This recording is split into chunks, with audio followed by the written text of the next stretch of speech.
Use ചെയ്യുന്ന നമ്മുടെ mobile phone എങ്ങനെയെല്ലാം ഹാക്കാവാം, അങ്ങനെ ഹാക്കായാൽ നമ്മളതെങ്ങനെ തിരിച്ചറിയും, നമ്മളങ്ങനെ തിരിച്ചറിഞ്ഞാൽ അതിന് എന്തെല്ലാം സൊല്യൂഷൻ ഉണ്ടെന്ന് നമുക്ക് ഈ വീഡിയോയിലൂടെ നോക്കാം.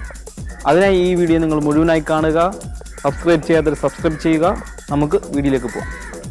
ലോകം മുഴുവനും കൊറോണ വൈറസിൻ്റെ ഭീതിയിലിരിക്കുകയാണ്. ഈ സമയത്ത് പല കമ്പനിക്കാരും നമ്മുടെ മൊബൈൽ ഫോണുകളെ ഹാക്ക് ചെയ്യാൻ ശ്രമിക്കുന്നുണ്ട്. സോഷ്യൽ മീഡിയ വഴി നമ്മൾ ഒരുപാട് അത് കേൾക്കുന്നുണ്ട്.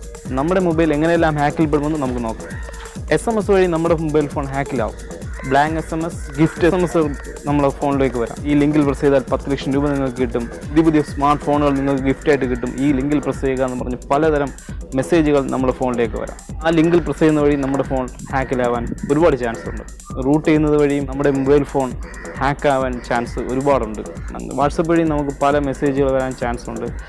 ബ്ലാങ്ക് മെസ്സേജ് നമ്മൾ ഓപ്പൺ ചെയ്യുമ്പോൾ അതൊന്നും കാണത്തില്ല, അതുവഴിയും നമ്മുടെ ഫോൺ ഹാക്കാവാൻ ചാൻസ് ഉണ്ട്. അഥവാ നമ്മളുടെ മൊബൈൽ അങ്ങനെ ഹാക്കായാൽ അതെങ്ങനെ നമുക്ക് മനസ്സിലാക്കാമെന്നും നമുക്ക് നോക്കാം. നമ്മളുടെ യൂസ് കഴിഞ്ഞ മൊബൈൽ ഫോൺ 10-20 മിനിറ്റ് മാറ്റി വെച്ചാൽ അത് കുറച്ച് കഴിഞ്ഞ് വന്ന് നമ്മൾ എടുക്കുമ്പോൾ നല്ല ഹീറ്റായിരിക്കും, കൂടാതെ ബാറ്ററിയും ലോ ആയിരിക്കും. എങ്കിൽ നമ്മൾ മനസ്സിലാക്കുക നമ്മുടെ മൊബൈൽ ഒരു 40% ഹാക്കായിട്ടുണ്ട്. നമ്മുടെ ആവശ്യങ്ങൾക്കായി നമ്മൾ മൊബൈൽ ഫോൺ എടുത്ത് സ്ക്രീൻ ലോക്ക് എടുക്കുമ്പോഴത്തേക്കും ലോക്ക് മാറത്തില്ല. അഥവാ ലോക്ക് മാറിയാലോ ഹാങ് ആയി നിൽക്കും. വേറെന്തെങ്കിലും ആപ്പുകൾ ഓണായി വരും. അതെല്ലാം ഹാക്കായി എന്നതിൻ്റെ സൂചനകളാണ്. നോർമലായി നമ്മളുടെ മൊബൈലുള്ള ആപ്പുകളല്ലാതെ മറ്റേതെങ്കിലും ആപ്പുകൾ നമ്മുടെ മൊബൈലിൻ്റെ ഫ്രണ്ട് സ്ക്രീനിൽ വന്ന് കിടപ്പുണ്ടെങ്കിൽ നമ്മൾ മനസ്സിലാക്കുക നമ്മുടെ മൊബൈൽ ഫോൺ ഹാക്കിലാണെന്ന്. നമ്മളിൽ പലരും നമ്മുടെ കൂട്ടുകാരുടെയോ നമ്മൾ വീട്ടുകാരുടെയോ മൊബൈൽ ഫോൺ ഹാക്ക് ചെയ്യാൻ വേണ്ടി യൂട്യൂബ് വഴി പല ആപ്പുകൾ നമ്മൾ ഡൗൺലോഡ് ചെയ്ത് യൂസ് ചെയ്യാറുണ്ട്. അങ്ങനെ യൂസ് ചെയ്യുന്നവർ മനസ്സിലാക്കുക നമ്മളല്ല ഹാക്കർ, നമ്മൾ ഓൾറെഡി ഹാക്ക് ആയിക്കഴിഞ്ഞു എന്ന് നമ്മൾ മനസ്സിലാക്കുക.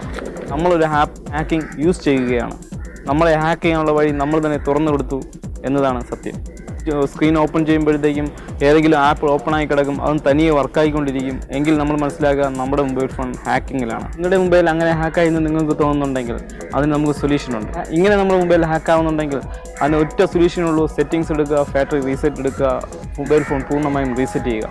നമ്മൾ പുതിയ മൊബൈൽ ഫോൺ എങ്ങനെ വാങ്ങിക്കുന്നു അതേപോലെ നമ്മൾ ഫയലിലെല്ലാം അതേപോലെ ആയി നമുക്ക് സെറ്റിങ്സും പൂർണ്ണമായും അതേപോലെ നമ്മുടെ ഫോൺ തിരിച്ചെടുക്കാം. റീസെറ്റ് ചെയ്യാനായി പലർക്കും മടിയാണ്. കാരണം വെച്ചാൽ നമ്മുടെ ഫോട്ടോസും നമ്മുടെ ഡാറ്റാസും നഷ്ടപ്പെടുമോ എന്നുള്ള ഭയം. നമ്മുടെ ഫോട്ടോസും ഡാറ്റാസും നഷ്ടപ്പെടാതെ എങ്ങനെ ഫോൺ റീസെറ്റ് ചെയ്യാമെന്ന് ഞാൻ അടുത്ത വീഡിയോയിൽ ഇടുന്നതാണ്. റീസെറ്റ് പൂർണ്ണമായും നടന്നതിന് ശേഷം നമ്മുടെ ഗൂഗിൾ ക്രോം ഓപ്പൺ ചെയ്യുക. മുകളിലായി 3 ലെയർ വരും. ആ ലെയറിൽ കയറി സൈറ്റ് സെറ്റിങ്സിൽ കയറുക. നമ്മുടെ നോട്ടിഫിക്കേഷൻ എല്ലാം ഓഫ് ചെയ്യുക. ലൊക്കേഷൻ, ക്യാമറ, മൈക്ക് എന്നീ ഓപ്ഷനെല്ലാം ഓഫ് ചെയ്യുക, പൂർണ്ണമായിട്ടും ഓഫ് ചെയ്യുക. അതുവഴി വീണ്ടും നിങ്ങളെ ഹാക്ക് ചെയ്യുമെന്നുള്ള പേടി നിങ്ങൾക്ക് വേണ്ട. ഈ വീഡിയോ ഷെയർ ചെയ്ത് നിങ്ങളെ കൂട്ടുകാരിലും എത്തിക്കുക, ലൈക്ക് ചെയ്യുക, സബ്സ്ക്രൈബ് ചെയ്യുക, തൊട്ടടുത്ത് കിടക്കുന്ന ബെല്ലൈക്കൺ എനേബിൾ ചെയ്യുക. നമുക്ക് അടുത്ത വീഡിയോ ആയിട്ട് കാണാം. ബൈ.